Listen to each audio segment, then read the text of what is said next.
Silakan, Bu. Assalamualaikum anak-anak. Waalaikumsalam, Ibu. Waalaikumsalam, Bu. Gimana, sehat?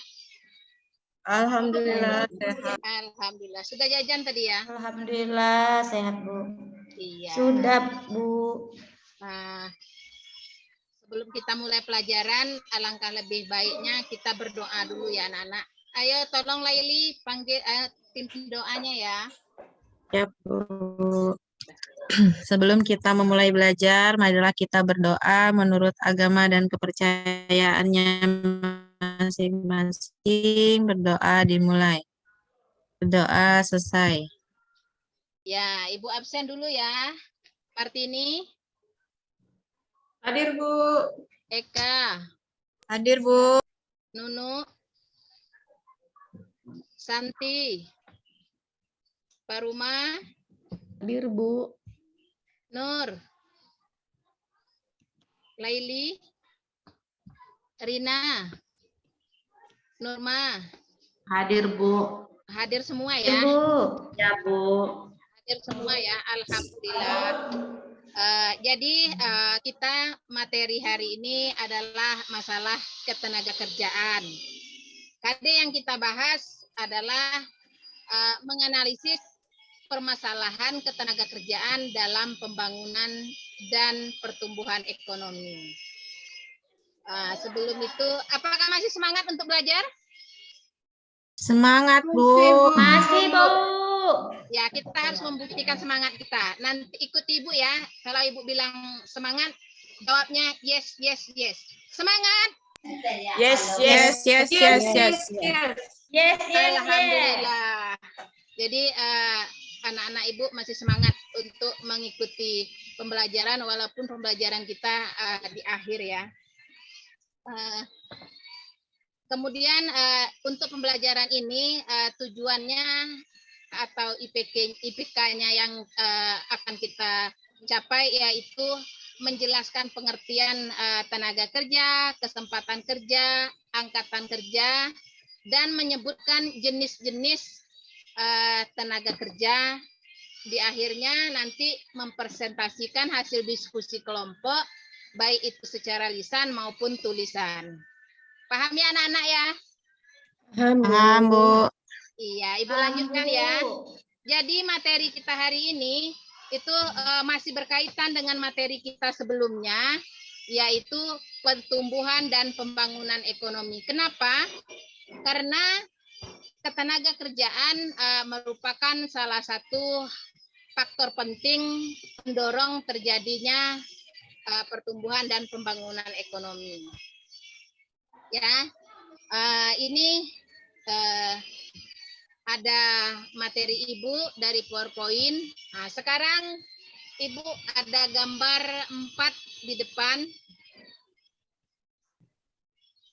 Sekarang menurut kalian manakah gambar yang ada kaitannya dengan tenaga kerja? Siapa yang Nomor bisa 1 memberikan? sama 4, Bu. Nomor Gambar 1 dan 4. dengan 4, Bu. Norma, nomor 1 dengan 4.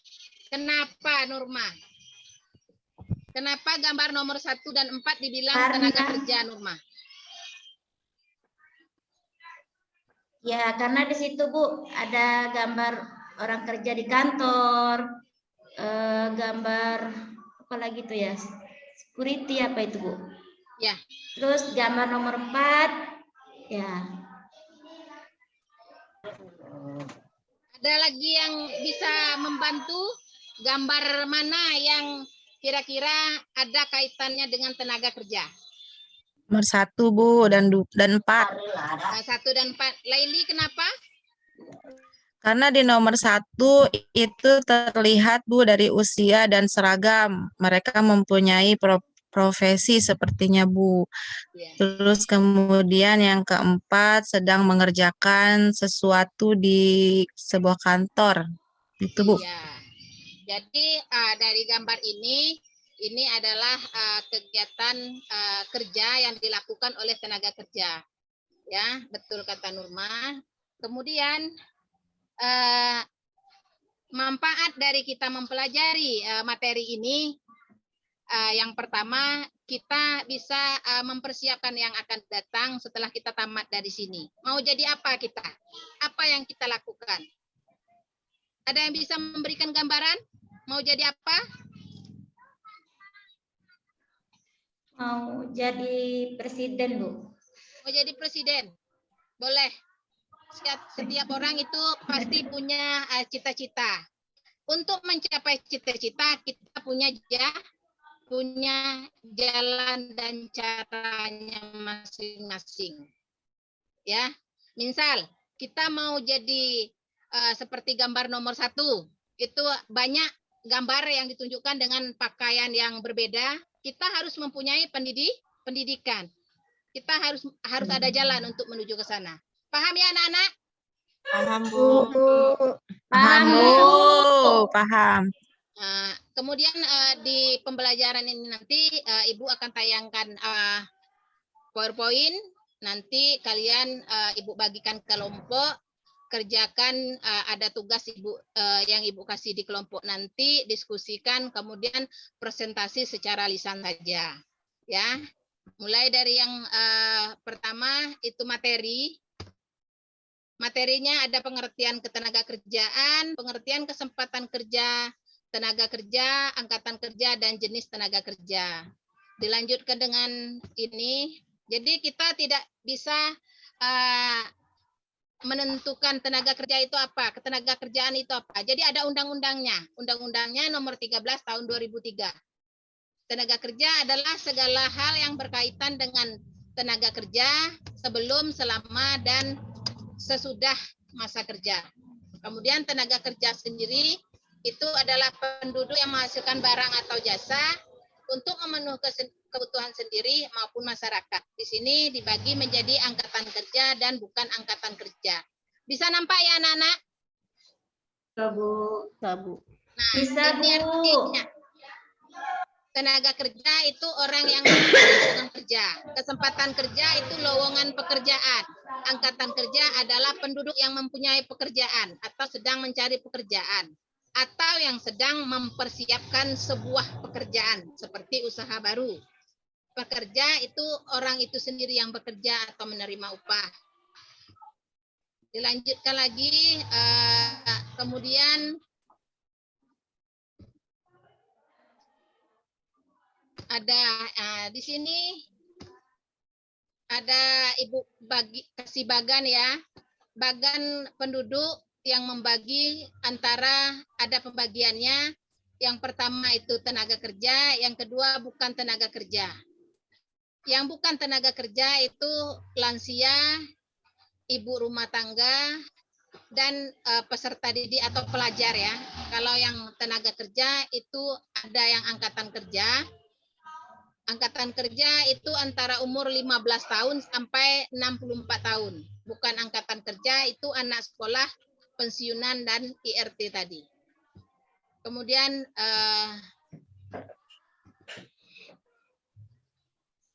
lanjut lagi ya. Jenis-jenis dan pembagian tenaga kerja menurut keahlian yang pertama itu, yang kedua menurut sifatnya, menurut hubungan dengan produksi, menurut jenis pekerjaan, dan menurut fungsi dalam perusahaan. Ini Ibu jelaskan lebih lagi di sini, Ibu jelaskan contohnya ya, langsung ya. Masih bisa melihat anak-anak? Masih, Bu. Masih, Bu. Masih, Ada. Bu. Yang Ibu jelaskan yang di pertama sudah paham atau masih perlu diulangi? Paham, Bu. Paham, alhamdulillah. Paham, Bu. Jenis pembagian tenaga kerja tadi menurut kemampuan itu ada terdidik, terlatih, dan tidak terdidik serta tidak terlatih. Ini ada yang terdidik dokter dan guru contohnya, terlatih itu montir dan chef, artinya orang yang memerlukan pelatihan khusus atau keahlian, keterampilan. Ya, kalau yang tidak terdidik kita bisa bekerja apa saja, tidak memerlukan pendidikan atau keterampilan. Yang penting asal jadi gitu, mungut sampah, tukang sapu. Kemudian yang menurut sifat itu ada rohani dan ada jasmani. Kalau rohani itu lebih kepada otak, pikiran, keterampilan. Kalau jasmani itu mengandalkan tenaga atau otot. Kemudian dilanjutkan dengan menurut hubungan dengan produk, ada yang terjun langsung di bagian produksi, ada yang tidak. Kalau yang tidak di sini adalah desain misalnya, mendesain produk ya. Kemudian ada jenis pekerjaan, ada lapangan, pabrik, dan kantor. Kalau lapangan artinya tenaga kerja itu turun ke lapangan. Kalau pabrik itu bekerja di pabrik, kalau kantor itu misalnya staf yang ada di kantor. Kemudian dilanjutkan dengan menurut fungsi dalam perusahaan. Jadi fungsi dalam perusahaan ada produksi, pemasaran, dan bagian umum atau ADM seperti sekretaris. Ya. Kemudian ini di akhir pertemuan kita, Ibu berikan tugas kelompok. Ini Ibu bagi kelompoknya ya. Ibu bagikan kelompok. Kelompok Ya, Bu. satunya Santi, Nunu, Nurma, Nur, dan Paruma. Identifikasilah contoh tenaga kerja menurut keahlian di sekitar Anda. Ya. Berarti kamu anak-anak harus mencari contoh tenaga kerja berdasarkan keahlian atau kemampuan di sekitar Anda. Jadi tenaga kerja ahli tadi ada tiga. Ada terdidik, ya, ada terlatih, ada tidak terdidik dan tidak terdidik dan tidak terlatih. Kemudian tugas yang kedua, menjelaskan pembagian kerja sesuai dengan bagan yang Ibu tampilkan tadi. Nah, kemudian di akhir nanti kita presentasi, ya, kita presentasi sesuai kelompoknya masing-masing. Sekarang silakan duduk sesuai kelompoknya masing-masing. Ini ada LKP. Bagian tenaga kerja. Ya. Umur 18 sampai dengan 64 ya, Bu. Ya. Itu berdasarkan bagan berarti contohnya yang diminta ya, Bu. Ya. Contohnya seperti tadi ada lulusan anak sekolah ya, Bu, seperti menjadi guru. Ya. Itu bukan, Bu? Iya. Ya, Jadi, menjadi guru, jadi sekretaris, manajer, dan lain-lain, Bu. usianya 64 tahun. Tampak ya. Mungkin kalau ya. boleh nambahkan, Ya, Bu. Nurma? Boleh nambahkan, Bu. Boleh. Ya, kalau bukan angkatan kerja itu berarti dia memang tidak mencari pekerjaan, Bu. Terus kalau yang angkatan kerja itu orang yang memang mencari kerja ataupun orang yang sedang bekerja. Iya. Betul, Bu. Betul. Jadi di sini kan sudah Ibu jelaskan di bagan ini. Yang bukan angkatan kerja usianya sama, iya, Bu, ya. tapi anak sekolah. Nah itu, jadi kalau Ibu menjelaskan di depan, kamu harus serius. Makanya Ibu bilang dari awal, ayo sekarang mulai lagi. Kalau Ibu bilang semangat, kalian bilang yes, yes, yes. Semangat. Yes, yes, yes. Alhamdulillah. Yes. Masih semangat ya? Masih, Bu. Masih semangat. Masih, Bu. Jadi ini jam pelajaran kita sudah hampir habis, tinggal 15 menit lagi. Sekarang siapa yang bisa menyimpulkan materi kita hari ini? Masalah ketenaga kerjaan. Mungkin bisa dikit, Bu. Ya. Itu terbagi atas dua, Bu. Boleh coba, Bu. Ada yang Ya. tenaga kerja. Ya. Ada yang bukan Tenaga kerja, Bu. Ya. Tenaga Penduduk kerja. itu ada dua. Ya. Ada yang tenaga kerja. Ya. Ada yang bukan tenaga kerja. Yang bukan, Bu. Ya. Kalau Ya. yang bukan itu artinya walaupun usianya usia tenaga kerja, tapi tidak melakukan pekerjaan seperti ibu rumah tangga. Ya, tidak mencari pekerjaan, Bu. Iya. Tidak mau. Lansia. Ya. Ayo Partini, tadi ada yang mau menyimpulkan. Tenaga kerja itu Bu, orang yang usia antara 18 sampai 64 tahun. Sedangkan Ya. bukan tenaga kerja, berarti orang yang usianya di bawah dari 18 tahun, Bu. Iya, atau di atas 64. iya, atau di atas 64. Iya, 65 ya, 65 ke atas. Ya. Oke. Ya, 65 Bu. Jadi kelompok 1 tadi sudah memberikan presentasi hasil dari diskusinya. Bagus ya, apalagi si Laili sangat bagus mewakili kelompoknya. Semangat terus anak-anak. Kita harus semangat supaya bisa menjadi salah satu yang bisa ekonomi di Indonesia, khususnya di daerah kita masing-masing. Menjadi tenaga kerja yang berkualitas. Makanya kita harus belajar.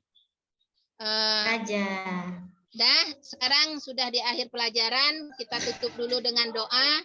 Ayo ketua kelasnya pimpin doa dulu sebelum kita menutup pelajaran. Tapi sebelumnya Ibu beri tugas ya. Untuk tugas di rumah, ya.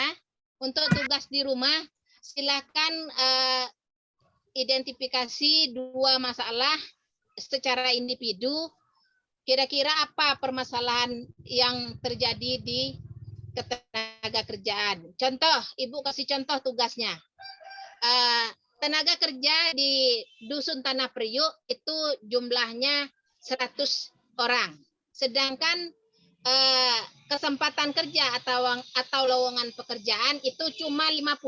Apa yang terjadi? Berarti tenaga kerjanya 100, kesempatan kerjanya 50. Apa yang terjadi?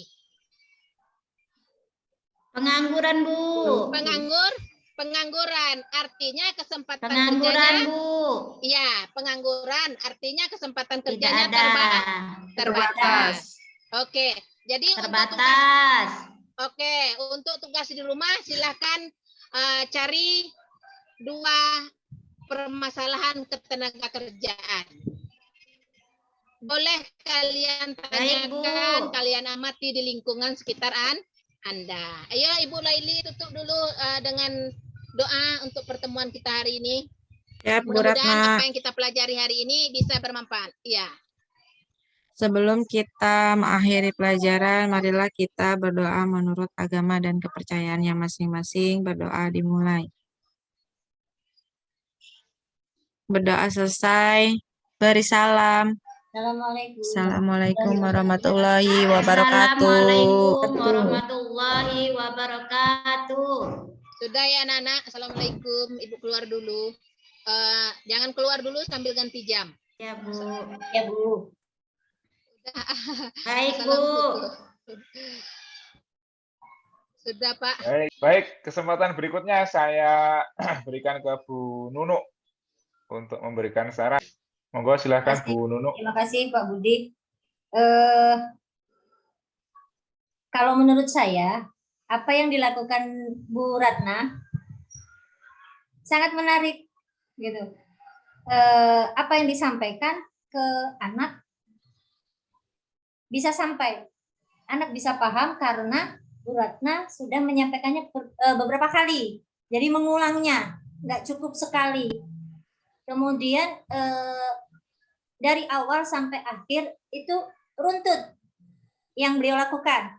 Jadi ada pendahuluan, kemudian menyapa anak, kemudian pemberian materinya juga untuk PowerPoint-nya menarik. Saya sendiri yang melihat itu juga jadi ingin tahu gitu. Kemudian di akhir juga sudah diberikan kesimpulan yang diminta tidak hanya dari Bu Ratna tapi juga disampaikan oleh siswa gitu. Jadi timbal balik antara Bu Ratna sebagai guru dan siswanya itu ada terlihat sekali gitu. Itu Pak, menurut saya. Ya, terima kasih Bu Nunu. Sama-sama. Terima Ibu. kasih Bu Nunu. Tidak ada saran perbaikan atau apa untuk memperbaiki, untuk meningkatkan dari apa yang sudah dimasukkan dari Bu Dina. Monggo Bu Dina. Oh, Ya, ya. Bu.